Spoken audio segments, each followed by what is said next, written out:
भगवान शंकर ने अगस्त ऋषि के समक्ष जाकर अपने मन की भावना को प्रकट किया। हे अगस्त जी, आज मैं आपसे एक कथा सुनने आया हूँ।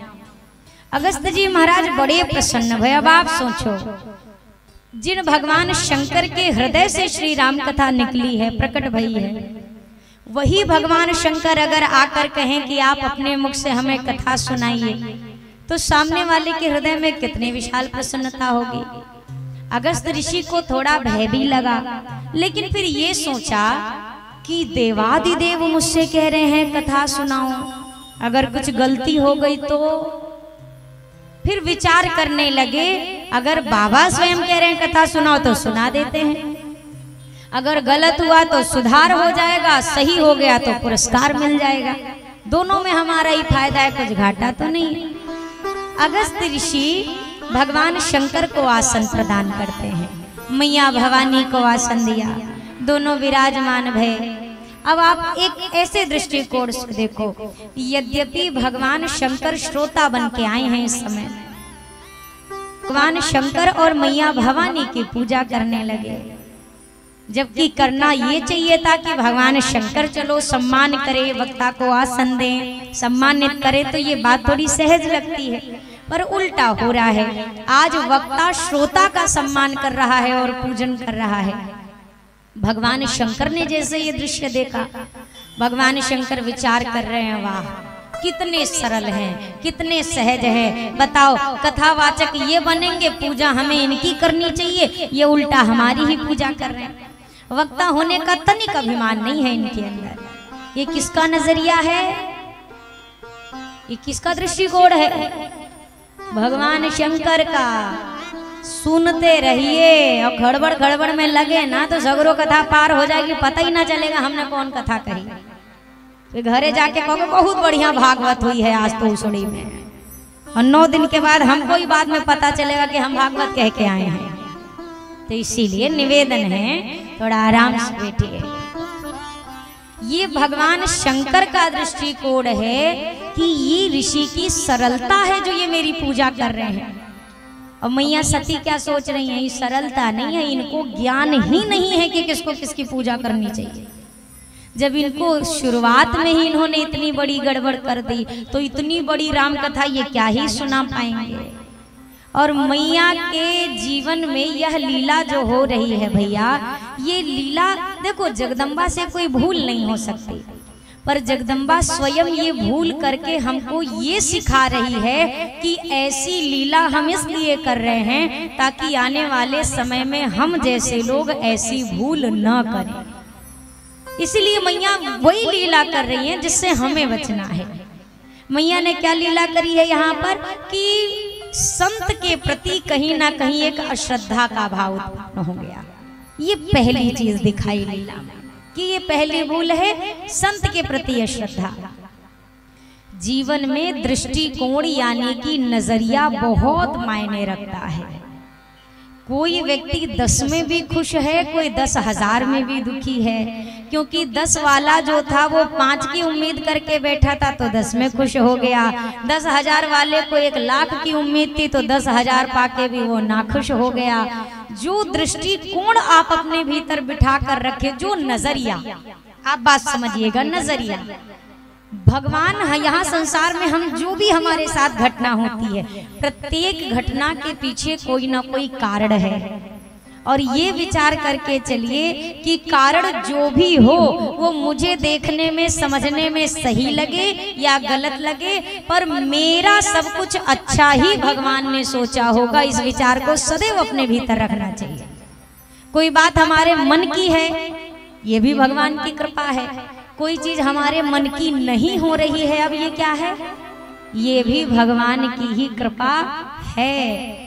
वहां काम होने में हमारी भलाई थी तो होने दिया, यहाँ काम ना पूरा होने में हमारी भलाई है, इसलिए ठाकुर जी ने काम नहीं होने दिया। जिस दिन ये नजरिया बन जाएगा ना भैया, बड़े से बड़े दुख को आप हंस के पार कर लोगे। यहाँ छोटे से छोटे दुख में भी आदमी का मुंह फूल जाता है। क्यों? क्योंकि उसको ये लगता है कि गलत हो रहा है। नहीं, जो गलत दिख रहा है उस गलत में भी हमारे लिए बहुत अच्छा है।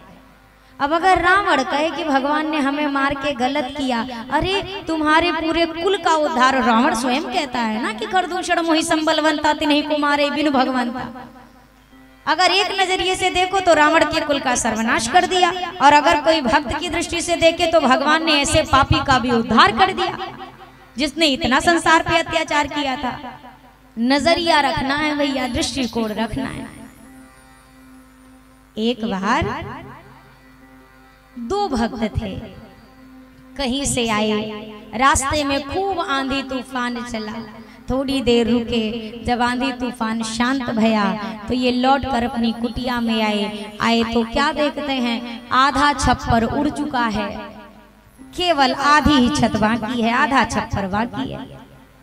अब एक भक्त तो लगा जोर जोर से चिल्लाने भगवान पे, हम आपका भजन करते हैं, आप हमारे साथ ही ऐसा गलत कर बैठे, बताओ 24 घंटे पूजा करने का ये फल मिला, छप्पर उड़ा दिया आपने हमारा, आप हमारी रक्षा नहीं कर सकते थे, हमारा घर नहीं बचा सकते थे। एक भक्त ये चिल्ला रहा है और दूसरा वाला वहीं नाच नाच के भगवान को धन्यवाद दे रहा है, जय हो प्रभु, तुम बड़े कृपालु हो, तुम बड़े दयालु हो, तुम कितने कृपा निधान हो। अब ये जो पहला वाला है ये कहता है तुम पागल हो गए हो क्या, या हमारी छत उड़ी पड़ी है, तुमको बहुत भगवान कृपा निधान नजर आ रहे, कौन सी कृपा नजर आ रही है इसमें। इस वाले भक्त ने कहा भैया ठाकुर जी चाहते तो वो हमारी पूरी छत भी उड़ा सकते थे, पर प्रभु हमसे इतना प्रेम करते हैं, प्रभु ने आधा ही छत उड़ाया ताकि आधे छत में तो हम कम से कम ढंग से रह ले। जिसमें इतनी सामर्थ्य है वो चाहे तो पूरी झोपड़ी गिरा सकता था, पर उसको हमारी इतनी फिक्र है, उसने आधा छप्पर उड़ा के ही हमारे जीवन का ग्रह काट दिया। जीवन में प्रत्येक वो चीज जो घट रही है ये विचार करके चलो इसमें मेरा अच्छा ही छुपा हुआ है।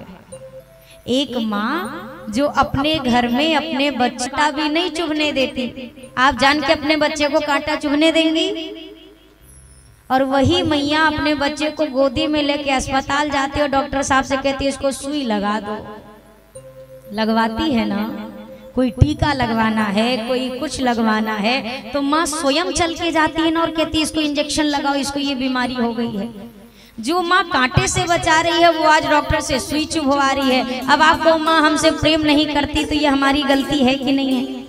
ये कृपा है भैया, पूर्ण कृपा है। बस ये सोचो कि उसमें भी हमारा भला था और इसमें भी हमारा भला है।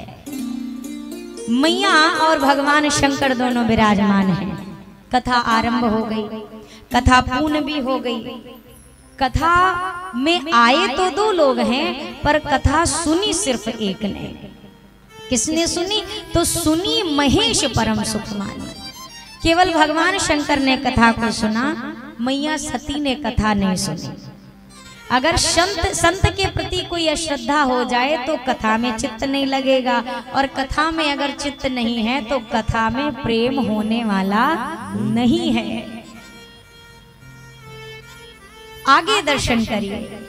बिनु विश्वास भगति नहीं, तिह बिनु द्रवहि ना राम। राम कृपा बिनु सपने हूँ, जीवन लह विश्राम। बिना विश्वास के भक्ति होने वाली नहीं है। बिना विश्वास के भक्ति हो सकती है क्या? आप जगदम्बा के मंदिर आते हैं तो क्या बिना विश्वास के आते हैं? विश्वास है ये मेरा सुख मेरा दुख सब सुनती हैं, सब समझती हैं, तो ही आके आप माथा टेक रहे हैं। बिना विश्वास के भक्ति संभव नहीं है, और जब तक भक्ति ना हो तब तक भगवान की कृपा मिलना संभव नहीं है। और जब तक भगवान की कृपा ना मिलने वाला नहीं है। शुरुआत कहाँ से होगी? श्रद्धा और विश्वास से। यहाँ मैया कथा नहीं सुन रही।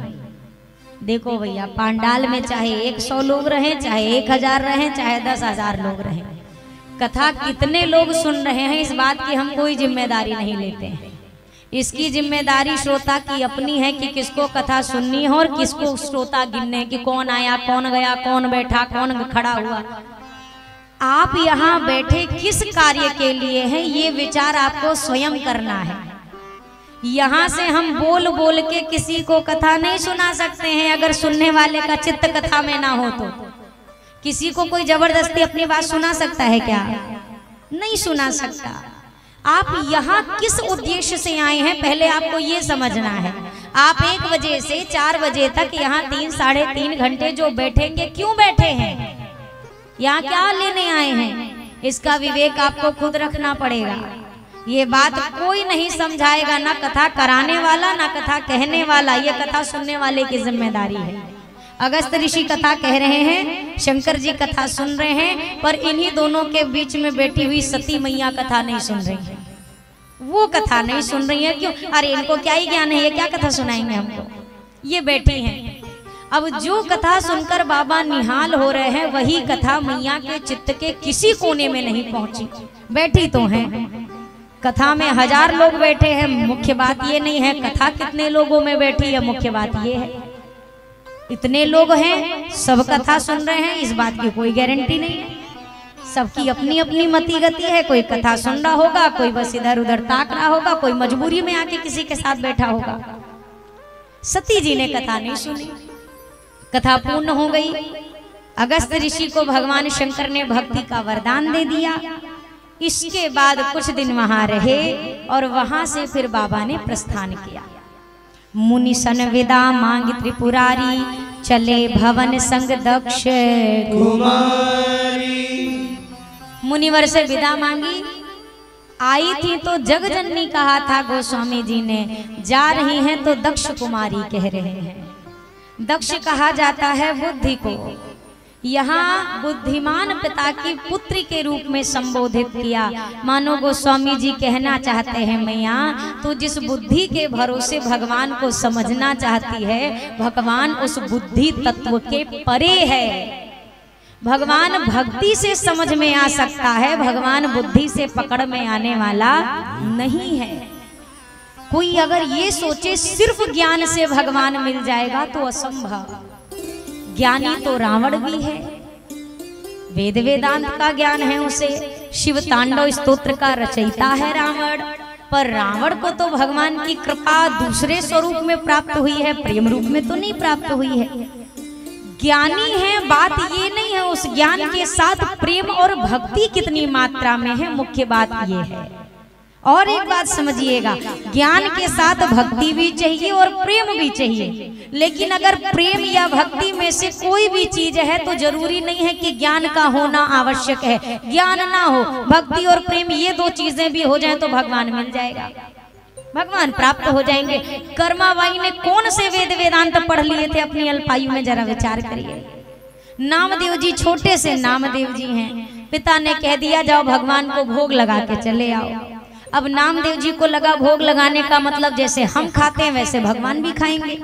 थाली रख दी, पर्दा खींच दिया। अब नामदेव जी थोड़ी देर में पर्दा खोलते हैं, कहते हैं ले अभी तो आपने कुछ खाया ही नहीं, अच्छा लगता है जल्दी पर्दा खोल दिया, लगा देते हैं ढंग से खा ले। फिर पर्दा लगा दिया, फिर 5 मिनट बाद पर्दा खोला, फिर ज्यों का त्यों थाली में। भाव भगवान तो भाव से पाते हैं, प्रत्यक्ष थोड़ी ना। प्रत्यक्ष जौने दिन भगवान थाली से पाने लग जाए ना, आधे आदमी तो ऐसे भोग लगाना बंद कर देंगे। एक तो घर में 10 मेंबर वैसे, एक एक्स्ट्रा ये भी बढ़ गए। नामदेव जी ने फिर खोला पर्दा, इन्होंने तो फिर नहीं खाया। छोटे से नामदेव जी लगे रोने। अब नामदेव जी सर पटके ठाकुर जी के आगे, खा ले हो नहीं तो पिताजी हमको बहुत मारेंगे, पिताजी कहेंगे तुमने ठीक से खवाया नहीं होगा, थोड़ा सा खा लो, जरा सा खा लो। अब ठाकुर जी के श्री विग्रह के भीतर से, प्रतिमा भीतर से आवाज आई। ठाकुर जी ने धीरे से बोला, कभी खाता हुआ भगवान देखा है क्या? ये ठाकुर जी की प्रतिमा के भीतर से आवाज आई। तो नामदेव जी ने कहा, हमने तो बोलता हुआ भगवान में नहीं देखा था, जैसे बोल रहे हो वैसे खा लो। और ठाकुर जी इस भाव पे इतने रीझे प्रकट भय और पूरी थाली साफ। नामदेव जी को लगा अब लग गया भोग, अब चले घर। अब खाली थाली लिए पहुंच रहे घर। अब यहाँ माता पिता भूखो पेट बैठे, जल्दी भोग आवे तो जल्दी प्रसाद खावे, और नामदेव जी तो खाली थाली लेके पहुंचे। भोजन कहाँ गया? बोला ले पिताजी आप ही ने कहा था खवा के आओ भगवान को, तो हम तो पवा के चले आए। अब पिताजी ने तो जिंदगी में भगवान को ऐसे नहीं पाते देखा, तो काहे को माने? झूठ बोल रहे हो, या तो खुद खा लिया होगा या तो मित्रों को खिला दिया होगा, और यहाँ कहते हो भगवान ने पा लिया। भगवान ऐसे कभी नहीं पाते। नामदेव जी ने कहा बड़े विचित्र हैं पिताजी, एक तो पवाने के लिए भेजा था और पवा के चले आए तो हमको लगा इनाम मिलेगा, दे रहे, गुस्सा कर रहे हैं हम। अरे भगवान ने पाया। नामदेव जी कहें पिताजी कहें असंभव। नामदेव जी ने कहा यकीन नहीं है, ठीक है शाम को मैं फिर चलूंगा भोग लगाने, आप देख लेना भगवान नहीं पाया है। अब छोटे से नामदेव जी थाली लेकर पहुंचे, पिताजी पीछे पीछे चुपके से गए और मंदिर के एक खंभे की ओट में खड़े हो गए। अब खंभे की आड़ लेकर खड़े हैं, नामदेव जी ने फिर थाली रखी, फिर बोला पा लो। अब प्रभु नहीं आ रहे, नामदेव जी ने फिर पर्दा लगाया, फिर देखा ज्यों का त्यों, फिर बंद करे, पा लो। ठाकुर जी फिर नहीं पाए। नामदेव जी ने कहा तो बड़ी मुसीबत हो गई, अब अगर आपने नहीं पाया तो पिताजी हमें बहुत अच्छे से पीटेंगे, उनको यकीन वैसे ही नहीं है, आप नहीं पाओगे तो और यकीन नहीं होगा, आप हमको क्यों पिटवाना चाहते हैं, थोड़ा सा पा लीजिए। ठाकुर जी ने फिर धीरे से, अरे पिताजी खंभे के पीछे से देख रहे हैं कैसे पाले, तो पिताजी नहीं सोचेंगे कभी खाता हुआ भगवान देखा है क्या? नामदेव जी ने कहा पिताजी ने तो हमारे बोलता भगवान भी आज तक नहीं देखा है, थोड़ा सा पाली। उस दिन भगवान ने प्रत्यक्ष प्रसाद पाया और नामदेव जी के पिताजी जाकर भगवान को बाद में पुत्र को पहले प्रणाम कर रहे हैं। वाह रे नामदेव, जीवन में जो कार्य मैं ना कर सका वो तुमने एक दिन में कर दिया। अगर ज्ञान की कमी है भैया, केवल प्रेम है, सरलता है या भक्ति है तो भगवान हमें मिल सकता है। और सिर्फ अगर ज्ञान है, भक्ति, प्रेम, सरलता नहीं है तो यहाँ पर भगवान के विषय में जान तो जाएंगे सब कुछ, पर भगवान को प्राप्त नहीं कर पाएंगे। जानना सरल होगा पर प्राप्त करना कठिन हो जाएगा। मैया बुद्धि तत्व का प्रयोग कर रही है। भगवान शंकर आगे चले, बाबा के हृदय में विचार है, इतनी बढ़िया कथा सुनी है, कथा सुन ली, कान तो धन्य हो गए। अब इसी दंडकारण्य के क्षेत्र में राम जी लीला कर रहे हैं, अगर एक झलक उनकी मिल जाती तो कथा सुनना सार्थक हो जाता और मेरे नेत्र, मेरा हृदय धन्य हो जाता। पर अब क्या चिंता है बाबा को, हृदय विचारत जात हर के ही विधि दर्शन हो, गुप्त रूप अवतरु प्रभु गए जान सबको। बाबा विचार कर रहे हैं, ऐसा नहीं कि सीधा पहुंच गए भगवान के पास, नहीं। प्रभु मेरे नर लीला कर रहे हैं। और कौन सी लीला? जानकी जी का रावण हरण करके ले गया है और भगवान मैया को जंगल में ढूंढ रहे हैं। कभी पत्तियों से पता पूछते हैं, कभी लताओं से बात करते हैं, कभी पशु पक्षियों से पता पूछते हैं, और ये दृश्य भगवान शंकर देख रहे हैं। भगवान शंकर ने कहा वाह हरे प्रभु, ऐसी गजब लीला करते हो कि कोई भी आदमी चक्कर में आ जाए, इतनी बढ़िया लीला। बाबा ने सोचा नजदीक गया तो बाबा प्रभु की लीला में बाधा आ जाएगी, तो वहीं दूर खड़े हैं, सोच रहे हैं प्रभु मैं तो आपके पास तक नहीं आ सकता, अब आप ऐसी कृपा कर दो कि आप मेरे पास आके मुझे दर्शन दे दो, तो संभव है आपका दर्शन। जैसे बाबा ने ये विचार किया, मेरे रघुनाथ जी आकाश में जहाँ शंकर जी हैं ना, उनके ठीक नीचे आकर राघव जी खड़े हो गए। बाबा ने ज्यों आकाश से नीचे देखा और दर्शन किए, बाबा के मुख से शब्द निकल गए, जय सच्चिदानंद जग पावन, हस कही चलियो मनोज नशावन। जय सच्चिदानंद जग पावन, हस कही चले मनोज नशावन। जय सच्चिदानंद जग पावन, हस कही चले मनोज नशावन।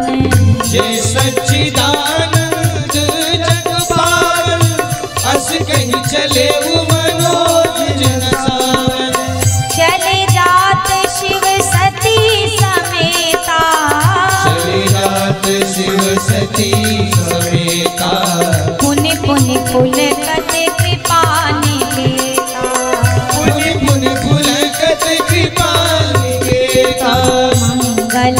भवन अमंगलहारी, मंगल भवन अमंगलहारी, द्रवहु सुत दशरथ अजिर बिहारी, द्रवहु सुत दशरथ अजिर बिहारी, द्रवहु सुत दशरथ अजिर बिहारी।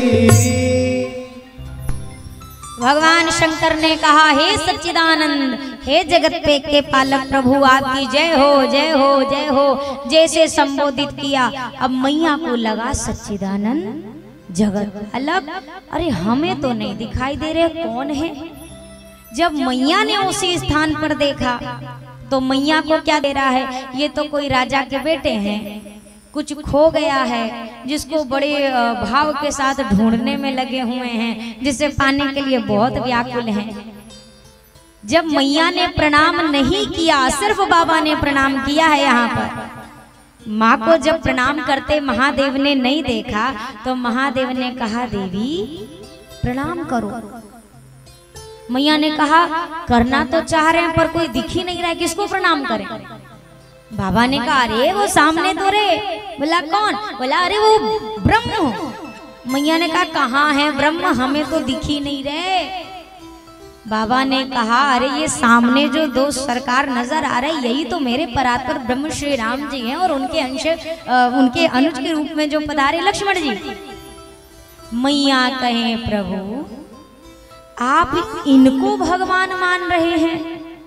ये राजकुमार के पुत्र जो कुछ खोए हुए को ढूंढने में इतना परेशान है कि रो रहे हैं, पशुओं से बातें कर रहे, पत्तियों से पता पूछ रहे, लताओं से वार्ता कर रहे, आप इनको भगवान कह रहे हैं? बाबा ने कहा, अरे नकली है, नकली है, सब नकली है। ये जितनी खेल दिखाई दे रहे हैं ना, ये सब नकली है। ये लीला चल रही है, लीला, इसमें असली कुछ नहीं है। ये साक्षात भगवान हैं जो मनुष्य के रूप में धरती पर आए हैं।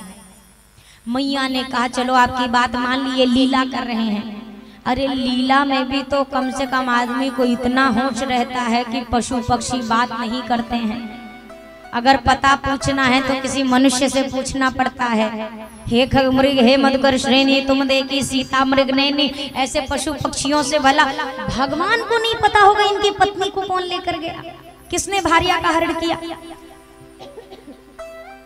मुझे नहीं लगता ये भगवान है। और प्रभु आप भोले भंडारी हो, आप तो चलते फिरते काऊ को भी भगवान समझ लेते। अब बाबा समझा रहे, मैया समझ नहीं रही। बाबा कह रहे हैं, नहीं नहीं नहीं नहीं, मुनि धीर जोगी सिद्ध संतत विमल मन जेहि ध्यान, कही नीति निगम पुराण आगम जासु कीरति गावही, सोई राम व्यापक ब्रह्म भुवन निकाय पति माया, अवतरे वो अपने भगत हित निज तंत्र नितर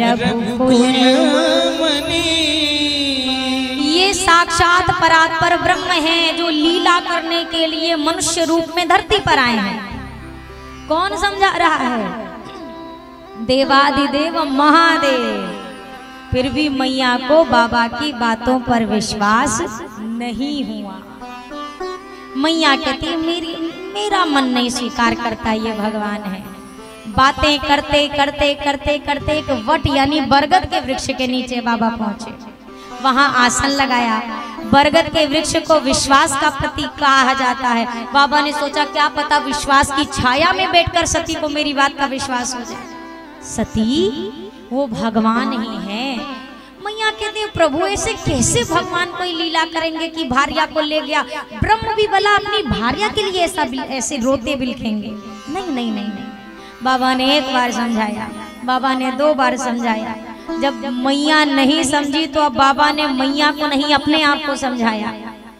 ये प्रसंग एक बड़ा सुंदर संकेत देता है भैया। हम आप भी जीवन में ऐसी परिस्थिति से कभी ना कभी गुजरते हैं जब आप किसी और सामने वाला आपकी बात को समझता नहीं है।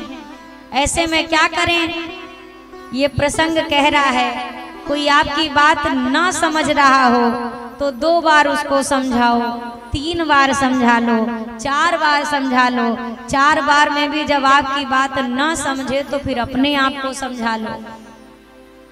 जो आपकी बात से नहीं समझ रहा है वो कैसे समझेगा? देखो, समझने के भी 3 तरीके हैं जीवन में। समझने वाले भी 3 तरह के लोग होते हैं। एक होता है जो समझाने पर समझ जाता है, एक होता है जो देखकर समझ जाता है कि भैया इनसे ये भूल हुई तो ऐसा हुआ, हमको नहीं करना है। और एक तीसरे कैटेगरी का आदमी होता है जो जब तक ना भोगे तब तक समझने वाला नहीं है। इनको भगवान के भरोसे छोड़ दो, ऐसे में अपने आप को समझाओ। जीवन में आप भक्ति करो, आप भजन करो, आपके घर के लोग, आपके पति, आपकी पत्नी, आपका बच्चा आपकी भक्ति में आपकी सहायता करे, आपके साथ चले, तब तो ये भगवान की कृपा है। और अगर घर परिवार वाले भक्ति में साथ न दे तो भी भगवान की अति कृपा है। भगवान की पूजा छोड़नी नहीं है। आधे लोग इस कारण नहीं तीर्थ जाते हैं क्योंकि घर में कोई तीर्थ जाने वाला साथी नहीं मिल रहा है, तो उनने तो अपनी जिंदगी चौपट कर ली और बची खुची जो हमारी थी हमने उनके चक्कर में चौपट कर ली। भक्ति एक ऐसी यात्रा है, आप ऐसे समझो। मैंने कल भी बहुत लंबे समय तक यही चर्चा की थी। जब समय आखिरी आएगा भगवान ही जाने क्या होगा। अंतिम समय जब हम यात्रा करेंगे तो जितना बड़ा ये गांव दिखाई दे रहा, जितना बड़ा आपका परिवार आपको दिखाई दे रहा, जितने आपके नाते रिश्तेदार आपको दिखाई दे रहे, इसमें से एक भी हमारे साथ चलेंगे क्या? जोर से बोलो, जाएंगे कोई? तो जब आपको पता है कि आपके जीवन की जो सबसे मुख्य यात्रा है वहां पर जब आपके साथ कोई नहीं जाएगा तो अपने जीवन की भक्ति की यात्रा में क्यों इनका इंतजार करते बैठे हुए हैं? हम कथा सुनने तब जाएं जब कोई हमको संगी साथी मिले। मरने के बेरा भी संगी साथी खोज लेना, कोई तो मरेंगे, नहीं मिला तो नहीं मरेंगे। ऐसा मुमकिन है क्या? नहीं है ना मुमकिन। मरने के बेरा तो सब अकेले हो जाते हैं, चींटी से लेके हाथी तक, आदमी से लेके जानवर तक, सबको पता है मरने का कार्यक्रम अकेले ही होता है। अकेले मरना है, अकेले जाना है। साथी है मित्र गंग के जल बिंदु पान तक, अर्धांगनी बढ़ेगी केवल मकान तक, घर वाले भी चलेंगे बस श्मशान तक, इसके तो आगे भजन ही है साथी, हरि के भजन बिन अकेला चलेगा।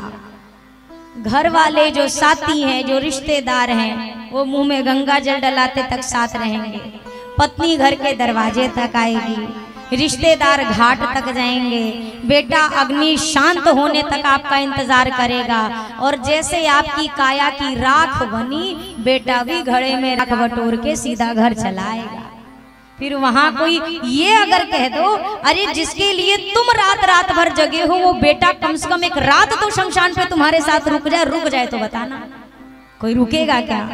भगवान शंकर ने प्रत्यक्ष प्रमाण दिया, हो ही सोई जो राम रचि राखा। वही होगा जो भगवान ने रच रखा, मुझे अब हस्तक्षेप नहीं करना। इधर मैया सती परीक्षा लेने गई, क्या वेश बनाऊं, कैसे परीक्षा लूं? तो पुनि पुनि हृदय विचार करी धरि सीता कर।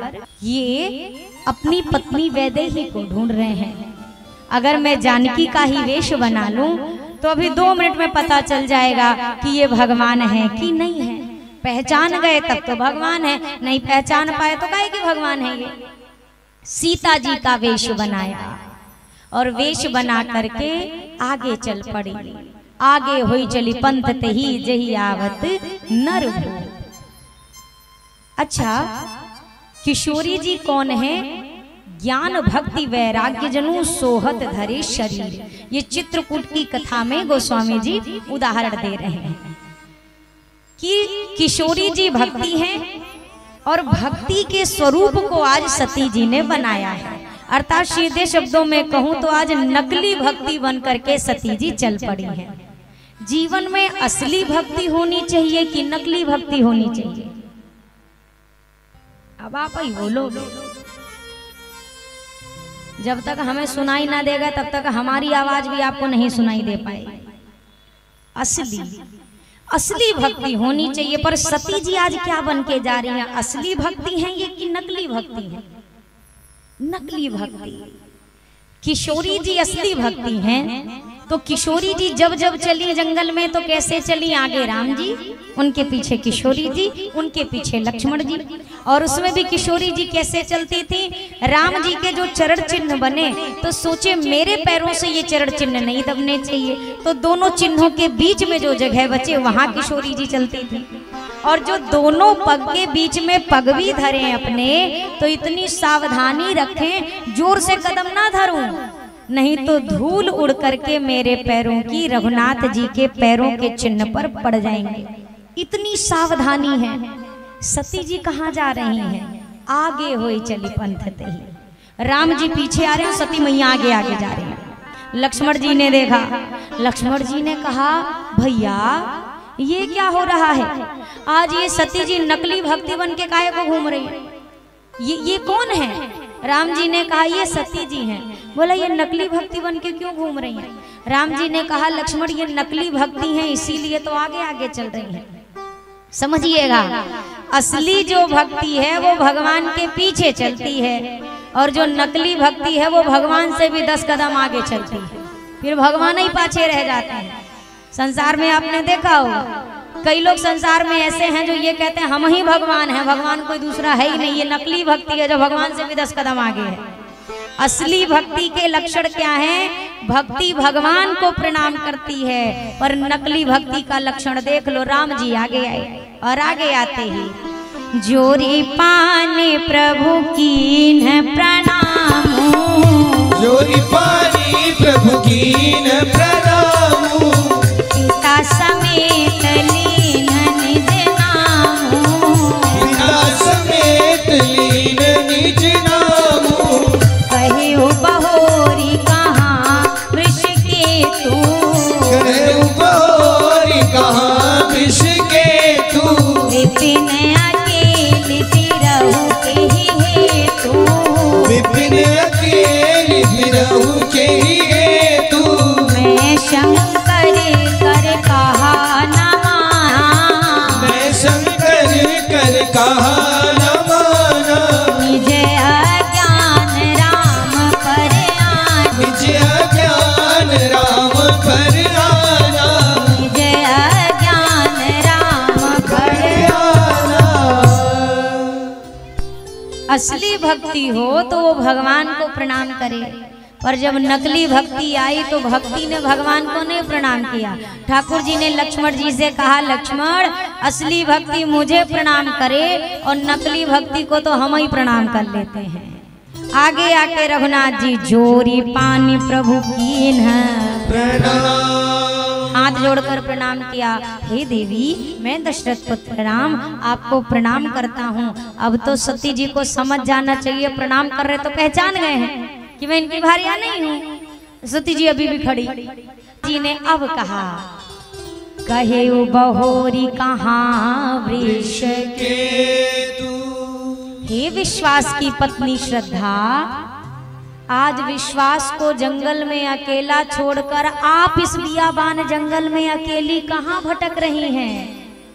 भगवान शंकर कहाँ हैं? जैसे शंकर जी का नाम सुना,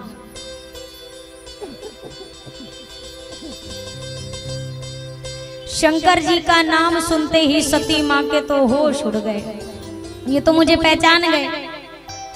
अब सती मैया वापस लौटने लगी तो राम जी ने एक लीला दिखाई।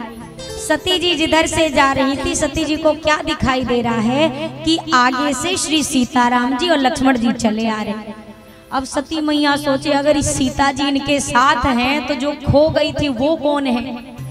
दाहिने देखा वहां पर श्री सीताराम जी, बाईं ओर देखा तो शंकर जी भी इनके चरणों में बैठे, मैं भी इनकी सेवा में बैठी। अखिल कोटि ब्रह्मांड नायक ये हैं, सारे देवी देवता इनकी पूजा में लगे हैं। अब सती मैया सोचे अगर बाबा यहाँ बैठे हैं तो बरगद के नीचे कौन है? मैं यहाँ पर बैठी हूँ तो फिर ये कौन है जो यहाँ खड़ी है? सती मैया की बुद्धि चकरा गई। और जो शंका करे भक्ति पर उसकी बुद्धि ऐसे ही चकरा जाती है भैया। मैया वहीं आंख बंद करके बैठे। और जैसे बैठी थोड़ी देर बाद प्रभु ने अपना प्रभाव हटाया, सती आगे बढ़ी।